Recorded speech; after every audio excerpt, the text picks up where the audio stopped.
Let's begin with a hard truth. Most men are not emotionally disconnected. They're emotionally disciplined, and often out of necessity, not preference. The notion that men are less emotional than women is a societal myth. It isn't based on biology, it's rooted in cultural conditioning. From the time a boy can walk and speak, he's taught a dangerous lie, that emotions are weakness, and weakness makes him unworthy of respect. Think about what boys hear growing up. Stop crying, be a man, toughen up. These aren't suggestions, they're commands, and the child internalizes them deeply. He learns that his tears are a problem, that his sadness makes others uncomfortable, and that vulnerability is something to be ashamed of. Over time, this forms an emotional armor, not to protect himself from pain, but to protect himself from judgment, and that armor becomes his identity. This is the silent conditioning of men. It's not that they don't feel, they just feel deeply in private where no one will tell them they're weak for doing so. The tragedy is that many women interpret this silence as coldness, apathy, or even emotional immaturity. But in reality, it is restraint, it is caution, it is fear of being misunderstood or belittled. You see, for a man, expressing vulnerability doesn't always result in support. It often invites criticism or ridicule, especially in a culture that still measures masculinity by stoicism and strength. And here's the paradox. Men are expected to be emotionally available in relationships, while simultaneously being punished for showing any sign of emotional fragility. It creates a bind.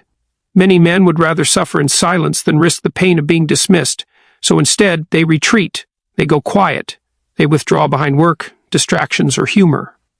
It's not because they don't want connection, it's because they don't believe they'll be accepted when they show up authentically. This is not about blaming women, it's about revealing a blind spot. Women are often taught to seek expression, communication, and emotional openness. That's healthy.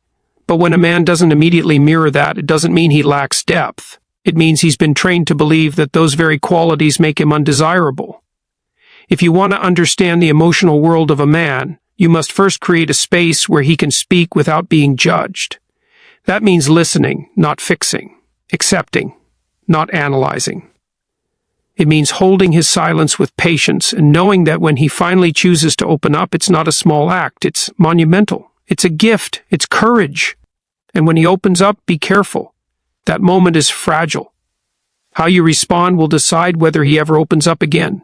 If you dismiss it, you're overreacting when you're being dramatic, or worst of all, pin man up. You don't just shut down the conversation, you shut down trust. He will remember it. He will build a wall, and next time he won't let you in. This is especially true in romantic relationships. Many women say they want emotional vulnerability from their partners.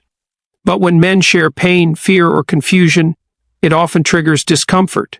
Society has trained women, too, to expect men to be their rock, their certainty, their protector. So when the man reveals doubt or despair, it challenges the very role they've been told he should play. But the truth is, real strength includes vulnerability. A man who can express pain without losing his dignity is not weak. He is mature. He is whole. He is someone who has learned to carry both armor and openness. So here's the challenge. If you truly want to understand the men in your life, your partners, sons, friends, stop expecting them to express emotions the way women do. Invite them into a conversation that doesn't demand performance. Don't rush them. Don't push them. Don't make them feel small for opening up slowly. Instead, respect the process. Earn their trust. And when they speak, truly listen, not with the intent to correct or compare, but with the intent to connect. Men are not emotionally void, they are emotionally caged. And if we ever want to see them free, we have to stop shaking the bars and start unlocking the door with patience, compassion, and the humility to admit we might not have seen the full picture.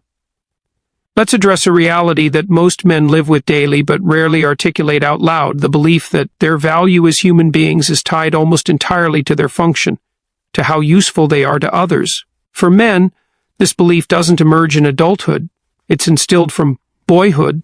While little girls are often praised simply for being sweet, being pretty, being themselves, boys are praised for doing, for winning, for fixing, for producing results, for performing under pressure.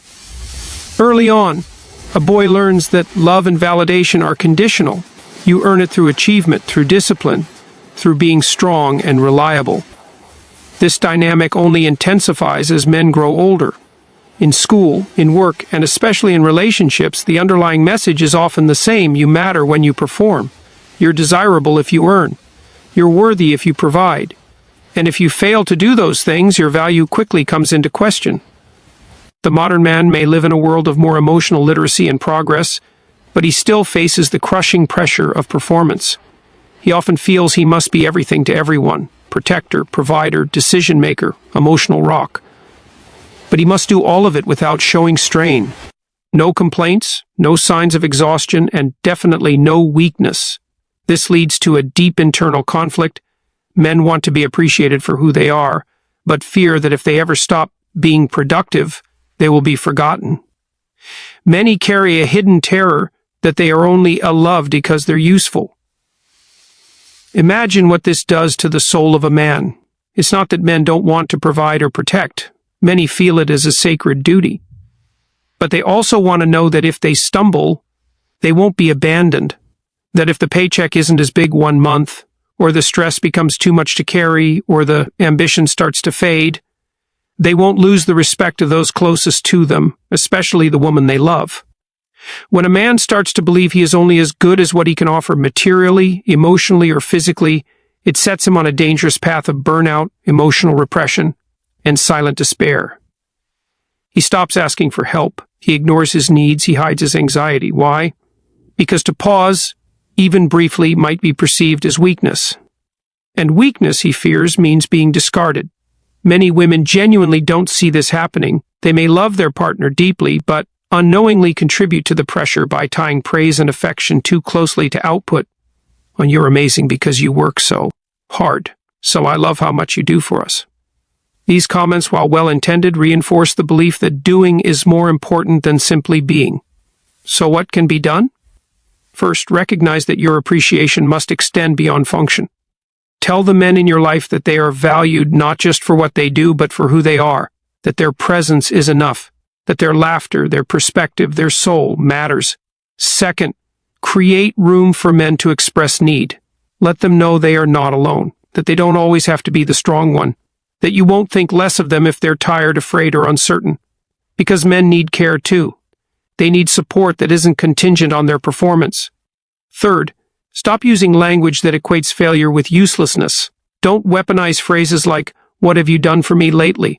or compare him to other men who are doing more. That's not motivation. It's emotional sabotage, and it only deepens the belief that his value is conditional.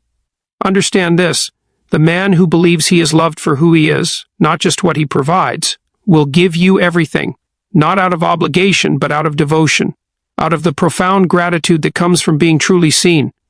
Men aren't asking to be praised for doing nothing. Most don't want handouts or excuses. They just want to know that if they fall, someone will be there, not to question their worth, but to remind them they are still whole, still enough.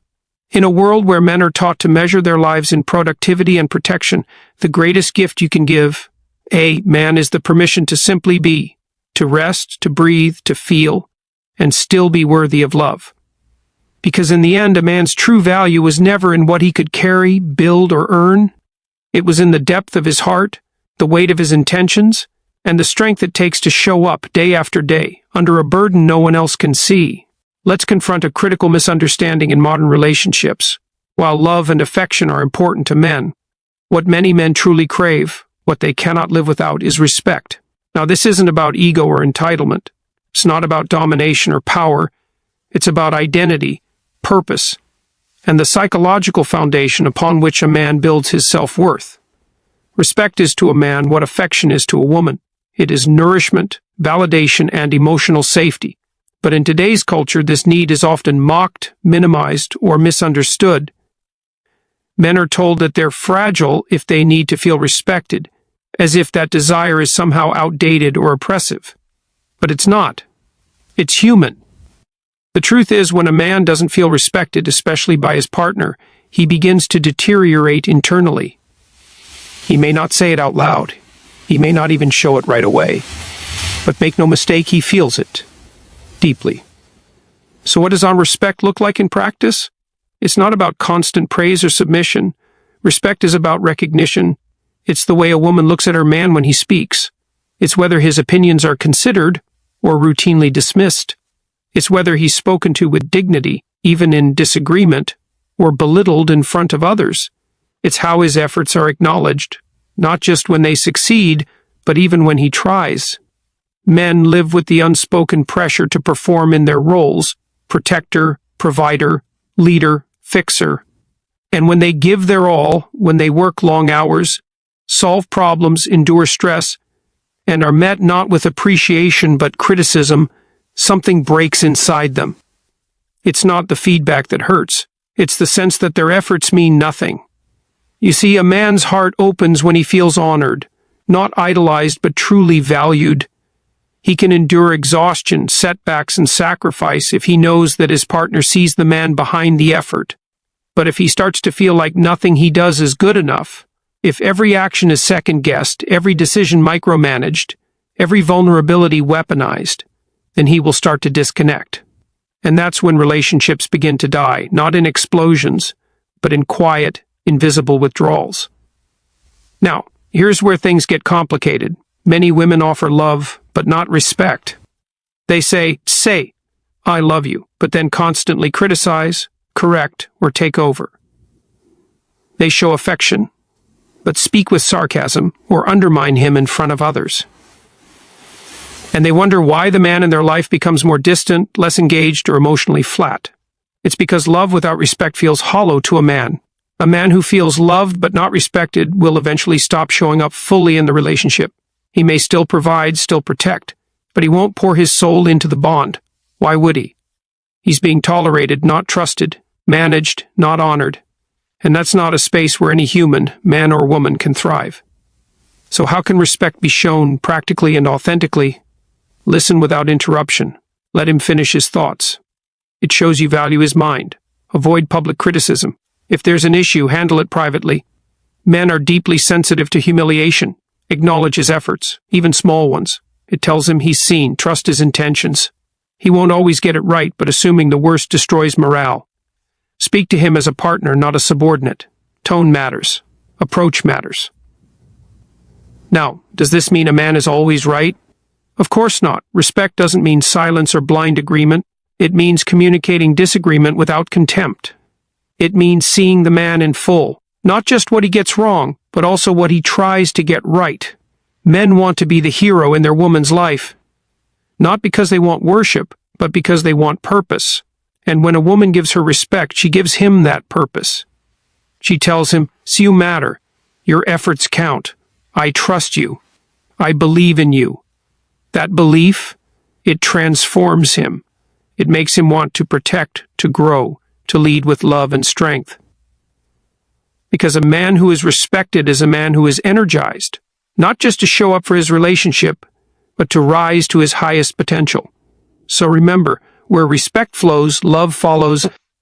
But when respect is lost, even the strongest love will wither. If you want to unlock the depth of a man, don't just love him, respect him. Speak to his strength, honor his struggle, and watch him rise, not for himself, but for you. There is something deeply wired into the masculine psyche, the instinct to protect. It isn't just cultural, it's primal. It's woven into a man's sense of purpose. He wants to shield his loved ones from harm, to carry the burdens, to stand between danger and those he cares for. This drive to protect is not just physical, it's emotional, psychological, even spiritual. A man doesn't just want to protect his partner from threats. He wants to protect her from worry, from instability, from fear. He wants to be the reason she sleeps peacefully at night. That is a noble desire. But here's what often goes unnoticed, and tragically so. While a man may want to protect, he also desperately needs to be protected, just in a different way. You see, the protector is often seen as invincible, and men are taught to play into that image. They are told to be the rock, be the shield, never let them see you sweat. So men carry the emotional weight of everyone around them. They bear the financial stress. They hide their own fears so others can feel secure. And they do it silently, often without thanks or recognition, because that's just what a man does. But here's the truth. Every protector has limits. And when a man is never allowed to rest from that role, when he is always expected to carry everyone else but has never carried himself, he begins to break down internally. Slowly, quietly, sometimes without anyone even noticing, until it's too late. That's why a man doesn't just need love. He doesn't just need loyalty. He needs a place to fall when life becomes too heavy. He needs someone to say, "Honey, you don't have to carry everything alone." And more than anything, he needs to know that when he lets his guard down, when he exposes his wounds, he won't be shamed, laughed at, or seen as weak. He needs to know that the woman he protects will also, at times, protect him from judgment, from the weight of the world, from the war inside his own mind. This doesn't mean a man wants to be coddled. It means he wants to be understood, appreciated, held, not just physically, but emotionally. He wants to know that his strength is not the only reason he is valued, that he doesn't have to wear the mask of toughness every second of every day just to be respected. Here's the tragic irony. Men often hide their need for protection behind a wall of silence or anger. Not because they don't feel, but because they feel too much and have nowhere safe to put it. And so they suppress it, bury it, lock it away. And then what happens? He becomes emotionally unavailable, distant, cold, not because he's heartless, but because the protector inside him is exhausted, and no one ever thought to ask how he was doing. That's the kind of neglect we rarely speak about when it comes to men. So what does it mean to protect him? It means becoming a safe place for his soul. It means listening without trying to fix. It means understanding that strength and sensitivity can coexist. It means not ridiculing him when he finally opens up. It means holding his pain with the same tenderness you would hope he offers yours.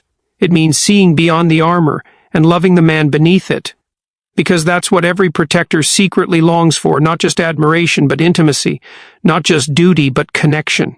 A relationship where he can stop being the warrior for a while and simply be human. And when he finds that, he doesn't become weaker. He becomes stronger, more loyal, more grounded, more alive, because he knows he has something rare, not just someone to fight for, but someone who would fight for him.